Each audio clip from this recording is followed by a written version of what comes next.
Bonjour, nous sommes le 2 janvier 2015, j'essaie de ne pas me tromper, je me trompe parfois dans les dates d'un jour, mais il n'y a pas d'une année quand même. Et je voudrais vous parler de la reconnaissance. Euh, je pense que les femmes sont souvent ingrates. Ou plus exactement, qu'elles considèrent les services qu'on leur rend comme allant de soi et n'exigeant pas de réciprocité, sinon de façon tout à fait, je dirais presque, dérisoire. Euh, Et ça pose un problème. Il y a une expression qui dit il y a des échanges de bons procédés. Ben oui, si vous rendez service à quelqu'un, il est possible que vous soyez aussi dans l'attente qu'il vous rende certains services, qui seront différents bien entendu, mais qui auront une valeur affective, une valeur d'utilité comparable. C'est-à-dire quelque chose que vous ne pouvez pas par vous-même réaliser. Par exemple, quand on a besoin d'autrui, eh bien, on peut aider, on est l'autrui de l'autre et l'autre devient notre autrui. Et c'est intéressant de se demander pourquoi il en est ainsi. Alors vous me direz, je généralise beaucoup, il y a certainement des femmes qui ne sont pas ingrates, mais néanmoins, je pense qu'elles le sont toutes plus ou moins, puisque la grande mode aujourd'hui, parmi les femmes, c'est de ne pas reconnaître ce qu'elles doivent aux hommes. C'est un peu le même combat que les colonisés qui ne veulent pas reconnaître ce qu'ils doivent aux colonisateurs. Bon, c'est une comparaison qui est douteuse, mais qui veut bien dire ce qu'elle veut dire. Et je trouve ça, ce sont des mauvais procédés. Euh, cette façon de dire oui, ben, les hommes, oui, bon, c'est vrai, ils ont fait des choses, mais c'est parce que nous, on nous a empêchés de les faire. C'est pas mal comme argument, il faut reconnaître que c'est original. Hein. Et donc on nous a empêchés de les faire, bon ben ils les ont fait, ben, tant mieux pour eux, mais qu'ils ne viennent pas en plus après nous dire qu'on doit leur en être reconnaissant. Bon, alors ça c'est de la mauvaise foi déjà, et je crois quand même que, en plus non seulement c'est de mauvaise foi, mais c'est aussi un petit peu utopique ou uchronique, n'est-ce pas? C'est plutôt uchronique, c'est-à-dire du genre, si on avait fait autrement, les choses se seraient passées autrement, voilà, on vivrait dans un autre monde, etc. En réalité, les femmes ont une dette euh, permanente envers les hommes qu'on pourrait situer dans le domaine du signifiant, si l'on veut. Hein, expression qui m'est chère. Les signifiants, c'est le monde dans lequel nous vivons.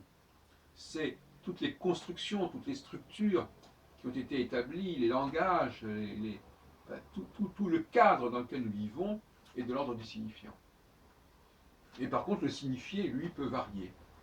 Les usages qu'on peut faire d'un objet, d'un outil peuvent varier. Les applications peuvent varier. Donc, bon, en effet, voilà un peu ce qui se passe. C'est-à-dire que les hommes ont mis en place toute une structure de signifiants qui est à la disposition de tous ceux qui veulent y recourir et s'en servir. Et qui veulent apporter éventuellement du signifié qui n'était pas dans le signifiant. Mais d'ailleurs, comment pourrait-il en être autrement? Si si j'ai une boîte, j'ai une boîte. Maintenant, que quelqu'un mette des produits dans une boîte, c'est son droit le plus strict. Il faut bien qu'on remplisse la boîte. Mais euh, le fait de remplir la boîte n'est pas. C'est un acte, disons, relativement interchangeable. Parce que dans cette boîte-là, on peut mettre n'importe quoi. Donc, qu'une personne X mette quelque chose dans une boîte, ça ne met pas en balance cette personne qui met quelque chose dans une boîte et la boîte, ou celui qui a produit la boîte. Parce que celui qui a produit la boîte, il a produit une boîte qui peut servir à des milliers de personnes. Et là, on a une personne sur 1000 qui va, en effet, ici et maintenant, utiliser cette boîte de cette façon. Donc ne mettons pas en parallèle n'importe quoi. Et ce que je souhaiterais pour la femme du 21e siècle, et notamment pour l'année 2015 et pour la suite de la décennie dans laquelle nous sommes, je souhaiterais qu'il y ait un peu plus de gratitude dans ce domaine-là. Bon, que effectivement il y ait le fait qu'un enfant soit né d'une femme, etc. Nous avons abordé cette question dans d'autres textes, dans d'autres vidéos. C'est une question assez délicate, sur laquelle je ne reviendrai pas ici véritablement. Parce que, en fin de compte, toute la question, c'est la création de la femme, l'origine de la femme. Et ça nous renvoie à des considérations, je dirais, bibliques. Du premier, deuxième, et surtout du deuxième chapitre de la Genèse.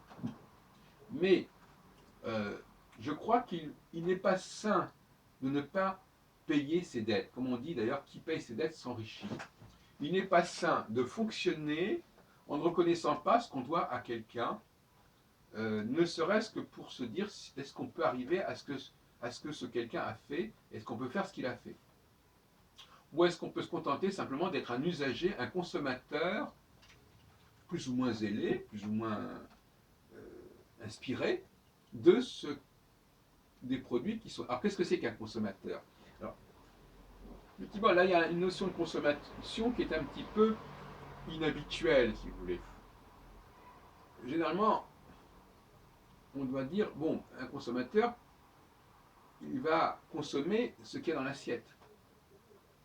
Mais celui qui utilise l'assiette, il va consommer l'assiette, si on peut dire. Il ne va pas manger l'assiette, mais il va se servir de l'assiette. Donc, vous avez là deux strates différentes.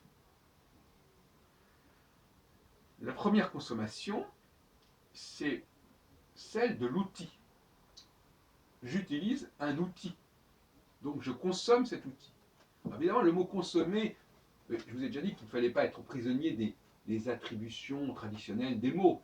Moi, si je dis qu'on consomme un outil, c'est mon droit. Je me sers d'un outil, je jouis d'un outil, si vous préférez. Et ensuite, dans le cas d'un outil qui se révèle être une voiture, par exemple, il est clair que dans cette voiture, il y aura des usagers qui eux-mêmes consommeront cette voiture. Mais ils ne la consommeront pas de la même manière que le chauffeur de la voiture, qui lui consommera la voiture, et non pas le service rendu par le chauffeur. Donc il y a comme ça une succession de consommations qui vont de celui, par exemple, qui va manger une omelette, à celui qui va utiliser un four, une poêle, des couverts, un couteau, et qui lui aussi consommera, sans parler de l'électricité qui va être consommée, etc.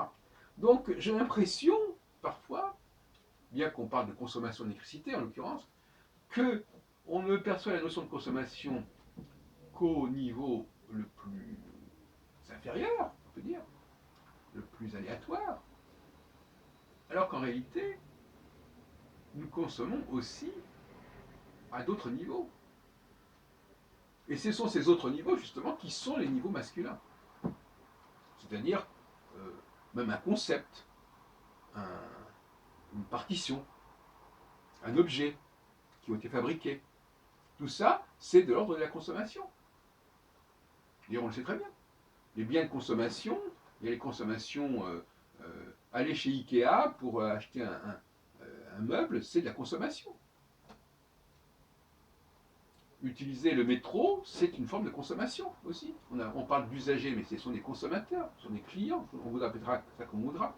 Nous sommes des consommateurs. Dès que nous utilisons quelque chose, dès que nous utilisons quelque chose, que ce soit pour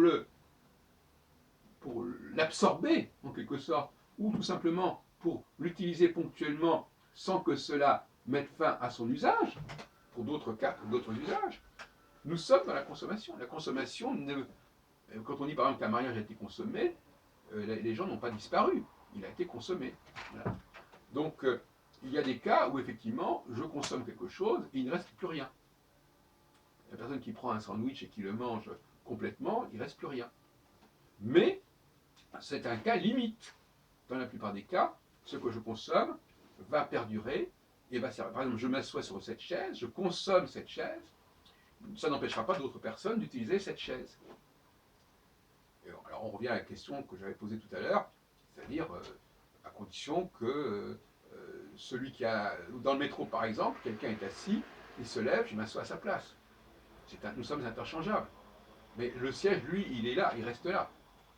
Et le fait que quelqu'un se soit assis avant moi, ça ne me préoccupe pas spécialement, sauf si il fumait beaucoup, ou s'il est chargé d'une odeur infecte, qui pourrait avoir imprégné et laissé des traces sur le siège en question, ou dans la pièce en question, ce qui est souvent le cas d'ailleurs.